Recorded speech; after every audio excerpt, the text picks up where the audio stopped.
Well, insecurity, hardship faced by Nigerians, the Cybercrime Act, the elongated Inspector General of Police stay in office is part of the concerns by the organizers of the Take It Back movement, or the protest as it were. We have one of the frontliners joining us virtually from Lagos. He's a rights activist, former presidential candidate, Omoyele Sowore. Good morning. Good morning. How are you? We are doing very fine. Thank you very much for obliging us your time. Now, you were at Abuja, and we saw some of the move. Physically, you were there, and just describe what happened in Abuja, because to an extent, the Nigerian police force are saying they didn't interrupt with what you were doing, nobody was shot at, and your protest was in a way peaceful. You have been on the jugular of the Inspector General of Police. The presidency has responded. They responded, and they actually said that his stay in office was actually approved by the presidency. Should we keep asking for his removal? Yes, we should keep asking for his removal because the dangerous precedent they tried to set was tried by Buhari, didn't work twice. Buhari did try to extend the tenure of the IG of police, and it didn't work. But he did extend the tenure of the guy in charge of the Nigerian Army, Buratai, and the guy who was in the Air Force. But these were things that were wrong. Because they were wrong or they got away with it doesn't mean that we should continue to accept it. That is why we got this country to the point that it is to this terrible situation that we're in. We keep accepting what is wrong because somebody did it and got away with it. The man has completed his tenure or has completed his service as a policeman, having reached the age of 60 or having served for 35 years. Just to know that what we did or what we're doing is right. He himself has retired everybody who was his customer from the police force as of 2 months ago or a month ago. So what is the argument? Leave the police, let other people. There are 350,000 policemen in Nigeria. A lot of them are also within the senior cadre. There are DIGs, AIGs, there are CPs. There are a lot of qualified people who have not reached the age of retirement. You can't just sit on their progress. You can't sit on the progress of Nigerian people. Yeah, and especially that it doesn't matter whether he's doing well or not. What I'm saying is that, you know, he should leave after 35 years. There's a reason why that is in our law books. Right. Now, still on the Take It Back protest, there are those who actually believe that the protest has been political driven or politically driven, and there are also those who feel maybe, just maybe, you're angry over the fact that you did not win the presidential election in 2023. How would you react to all of these allegations? I'm tired of answering questions that are very, very retrogressive. The society is falling apart, saying that somebody is angry that he didn't win an election in 2023. Did you not know that I did not contest for election in 1993, 30 years ago? So when I was fighting for democracy then, which election did I lose? Did I lose any election when I was fighting against Obasanjo's third term? Or did I lose any election when I was fighting for Jonathan to become president when Yaradua, his wife, held the whole country to ransom? So I don't know how to respond to all these nebulous questions about, oh, you're angry. I'm angry that my country is not functioning, my country is not working.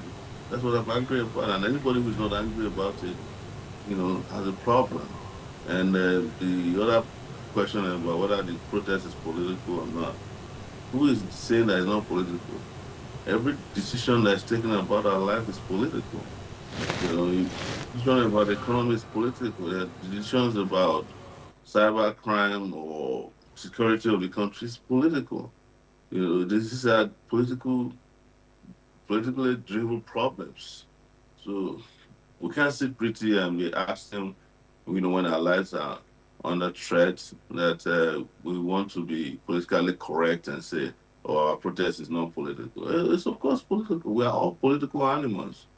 So I don't understand why anybody is questioning the political nature of it when our problems are created by the right or wrong political decisions we're taking in our country.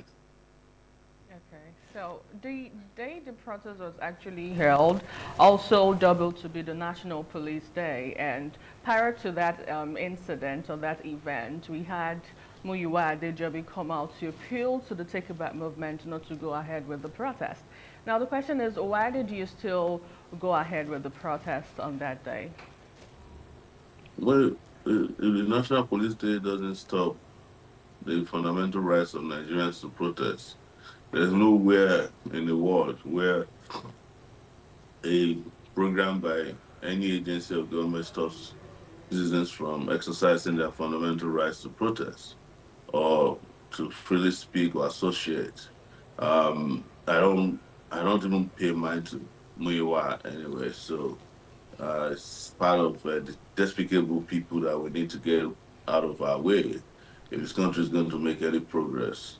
But I have said it elsewhere, and I'll repeat it here that if actually I knew that there was going to be a National Police Day and there was no protest planned, I would personally plan a protest against the National Police Day because the police has failed Nigerian people and they don't deserve a day in our life.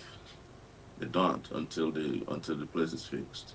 Okay, now the National Youth Council of Nigeria and some civil groups didn't participate in this election, in this protest. They are saying to an extent there are allegations that you have been bankrolled. Is anyone bankrolling the Take It Back movement? National Youth is run by the Nigerian government. These are affiliates of government.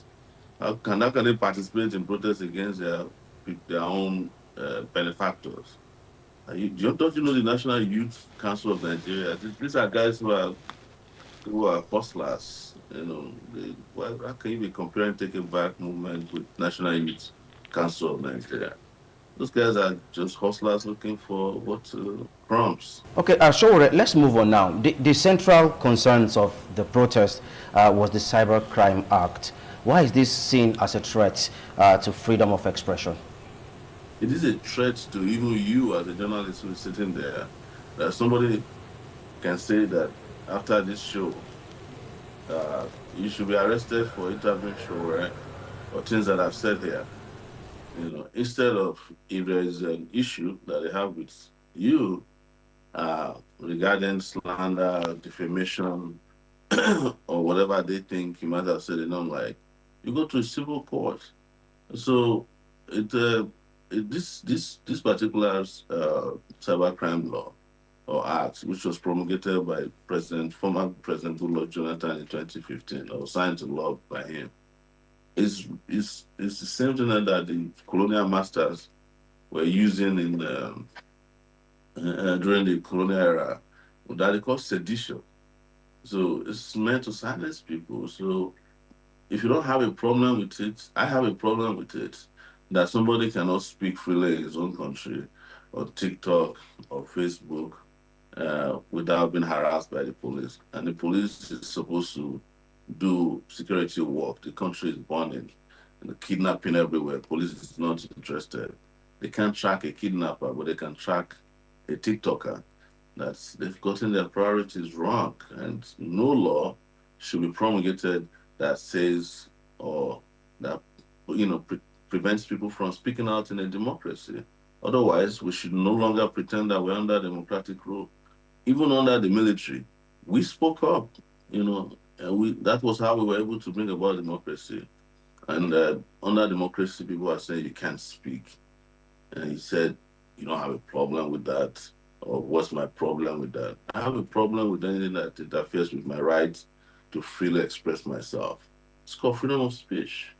Talk about the significance of the Take It Back movement protest. Interestingly, this is not the first time we're seeing a protest happen in Nigeria. Last year, we saw the End Bad Governance protest, and we've seen all the protests so far. But judging from the feelings of some Nigerians, they are totally they are totally against protest simply because they feel it doesn't work in the country, it's a total waste of time and all of that. How would you react to that particular allegation from some of them. And also, according to you, you said that what happened on Monday is just a rehearsal. So does that mean we are going to see the Take It Back movement protest happen again, in coming months?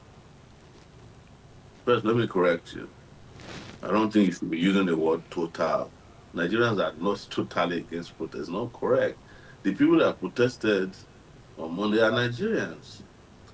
Maybe some people might not be for protest because they're afraid that because of the high-handedness of the government, because of what has happened during NSAS, they don't want to have. But it's not true that Nigerians are totally against protest. That's not correct. People are protesting. We still protested yesterday at the headquarters of the Nigerian police against the IGP. I'm sure today there will be some protest somewhere in Nigeria. It might not be a national protest, but protests are happening. Nigerians are not against protests. That's not correct. And with regards to more protests coming, I guarantee you that a lot more will happen soon. And because Nigerians are tired and sick of the social, political, and economic condition ravaging the country and the total lack of leadership in the country in terms of addressing their urgent needs.